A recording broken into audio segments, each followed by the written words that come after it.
Hey guys, welcome to dailyfantasycafe.com. I'm Rob Mozaika and I'm here with Jason Gobo, and we're here to talk about the NFL target and touches report for week 9. Week 8, after week 8, we had the trade deadline this past, I think it was Tuesday or Wednesday. And it was a very busy trade deadline, so we're going to jump right in and we're going to discuss some of these guys who got traded and what that's going to mean for their former team and their future team. So we're going to start off with the trade from Jay Ajayi going to the Philadelphia Eagles from the Miami Dolphins.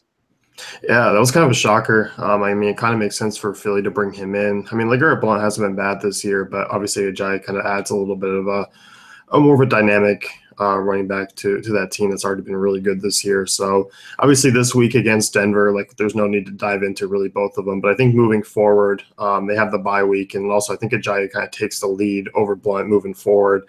He's not going to see a ton of touches like he did in Miami. It's going to drop down, but he should be a little bit more efficient.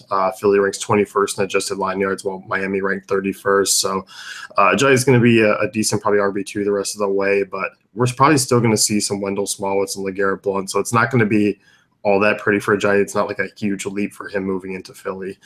Yeah, I saw the Eagles coach say he's like, "Oh, Ajayi's just going to jump right into the committee." So that was a slight concern for me, but he's not going to have the role that he did with Miami. He's not going to be getting 25 touches a game with the Eagles, no matter what happens. I don't think. But even with Blount and Smallwood, and I think that's all I have, right? The three of them. Yeah. Yeah, he'll still be in a heavy role. Maybe not this week, but moving forward, he'll probably maybe see 15 plus carries a week with the share going to Blount and Smallwood on the other side, and no passing game work.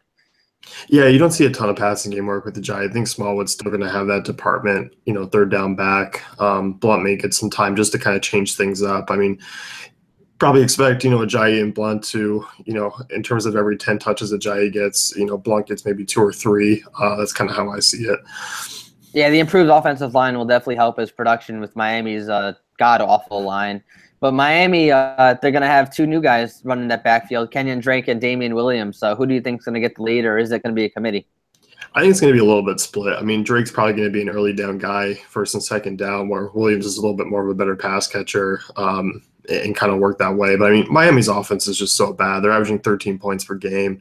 A defense that's not going to really keep them in games to kind of keep running. So I'm not really thrilled with either of these two. I don't know how much DFS viable they're going to be. I think they're more season-long guys to kind of just speculatively pick up. I don't mind Drake. I think Drake's the guy that I'd rather take a look at. I know Gase has had some concerns with Drake learning the playbook, so that is a little bit of an issue for me moving forward. And Damian Williams has obviously been there for a couple of years and has seen, some role behind Ajayi when he gets injured. So, I think Drake's the more fantasy upside guy, but I think Williams might have a little bit of a safer floor just in terms of producing over the next few weeks. But either way, it's not really a great situation. It's just kind of if you're desperate. Yeah, it's tough, but on Daily Fantasy this week, they're both the minimum price, and they have a good matchup against Oakland Raiders, who are 23rd DVOA against a run. So, if you want to take a gamble with either of them, it could really pay off well. Yep. Now we're going to talk about another trade that happened, which is a little shocking as well, which I wasn't expecting. But Kelvin Benjamin got traded to the Buffalo Bills. So Tyrod Taylor finally has someone to throw to, and Cam Newton, his Funchess is his guy, and they're going to spread the field more. So let's start talking about Tyrod and his targets. Yeah, it's going to help Tyrod in the red zone a little bit, give him another bigger body. I don't think it's going to really help Benjamin all that much in terms of his fantasy production. Obviously this is still a Buffalo team that doesn't throw the ball a ton. When you look at it, Benjamin should probably stay around the 5 to 7, maybe 8 target range per game. He only averaged 6.4 in Carolina, so it's not like we're immediately going to jump him up in Buffalo. But a good spot. He's got a really favorable schedule the rest of the way. No team that ranks inside the top 10 against the pass. So give him a slight bump here. Probably give him a little bit of a week or two just in terms of learning adjustment to this Buffalo Bills offense. But obviously it pushes Zay Jones into his natural role. Jordan Matthews is going to stay put. Once Charles Clay comes back, I still think McCoy and Clay are going to be the guys that Tyrod still goes after. But Benjamin definitely adds a little bit of a different threat. But he's not a huge separation guy. He's not a guy who's going to burn down the field. He's just kind of going to be one of those guys where I find 4 for 50 and a touchdown's kind of going to be his ceiling. Yeah, and I also think this might knock Deontay Thompson out of the entire lineup. Maybe he'll get 20 snaps a game now instead of the 35 you've seen before. But I think with Benjamin coming in, it helps Tyrod a ton, in my opinion. Tyrod, look what he's been doing with the guys he's been throwing to this year. He has no one. Clay went down in an injury. Matthews was hurt all year, so he's finally getting some guys to throw to. Yeah. I mean, Tyrod's really played well, just kind of for what his circumstances have been. And Buffalo, I mean, obviously they've been surprising. Yeah, they have been. And then with the Panthers side of this trade, Devin Funchess, it seems he's going to be the only main option for Cam Newton until Olsen comes back, maybe. But it looks like the Panthers, they want to spread the field more and implement McCaffrey more in the running game.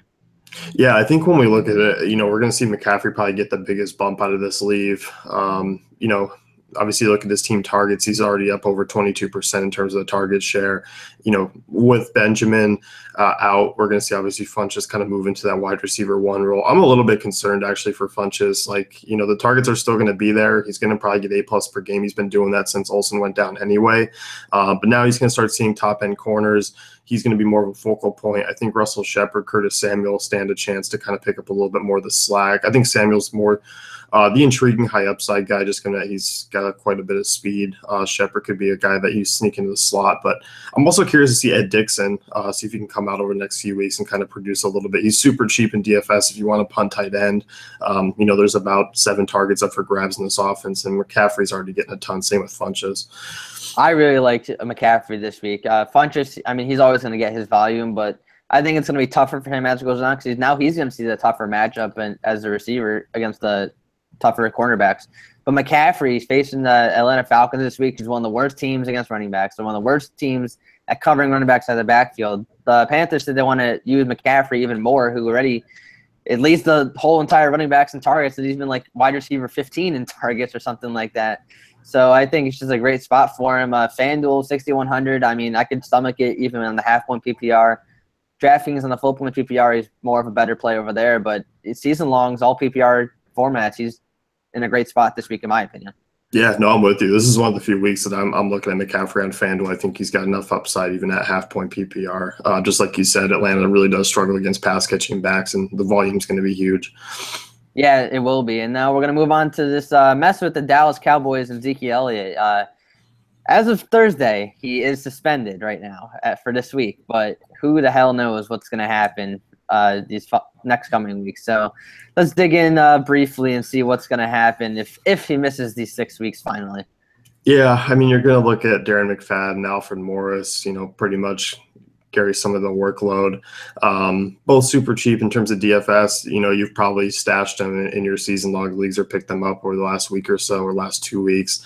I'm not tremendously thrilled with either one in terms of like upside and stuff for the rest of the year. I think they're going to lean on Dak a little bit more. Bryant's got a really good matchup the rest of the way. You're going to probably start to see Cole Beasley when he gets healthy, Jason Witten get going, and just in terms of implementing more of a short passing game to kind of help, get these running backs, a little bit of help, because Alfred Morris, he's up there in age. Darren McFadden, I mean, obviously this guy's 30 years old. He hasn't really even played a snap this year. So that's kind of where my concern is McFadden, I think, is just going to jump into the lead, and I don't really see a ton of upside. Like I see Prescott throwing 35 plus times and kind of working guys like Witten and Beasley.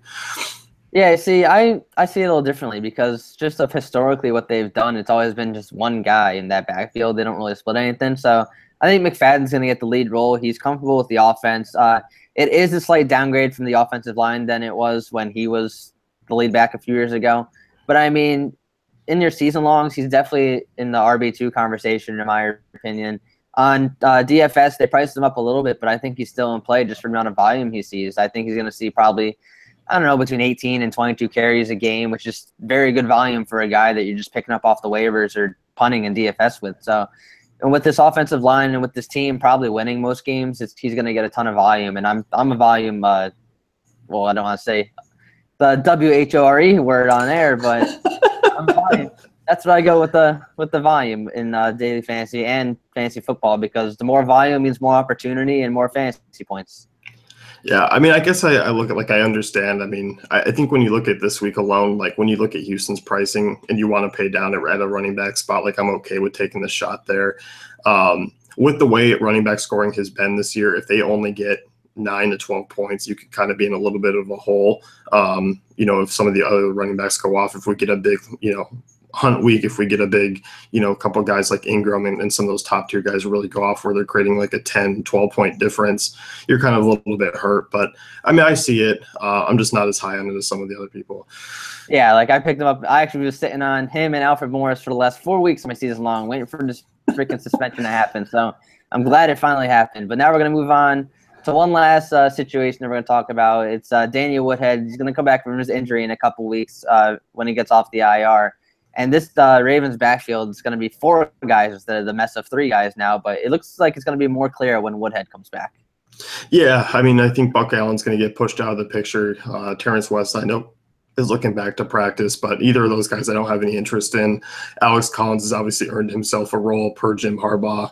Danny Woodhead, we know when he gets back, he's going to help out Flacco in this passing game because it's been obviously awful all year. So he just adds a little bit more of a dynamic.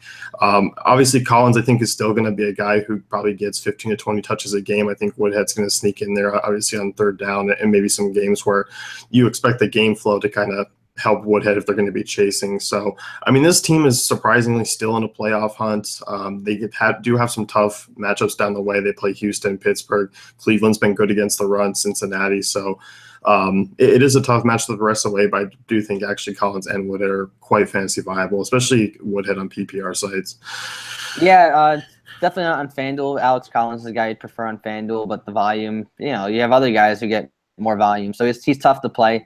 But Woodhead on DraftKings and full PPR season longs, he's always been a good play. He was a high round draft pick this year for a lot of people. It's surprising. I think he was a 4th or 5th round draft pick for people in season longs, which is actually really high for a guy who is pretty one-dimensional in the passing game as a running back. But it looks like he's going to get a few extra carries when he comes back from his injury, and he'll be heavily involved in this offense, which just looks awful this year.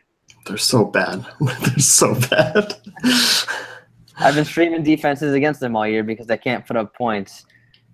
But that's going to wrap things up for us in Week 9. Like I said before, I'm Rob Mazaika, and I'm with Jason Gilbo. Head over to dailyfantasycafe.com. Check out Jason's article. If you're playing DFS, you can use our optimizer. We have a ton of content over there for daily fantasy and even some season-long stuff for like Jason's article here. So good luck, everyone, this week.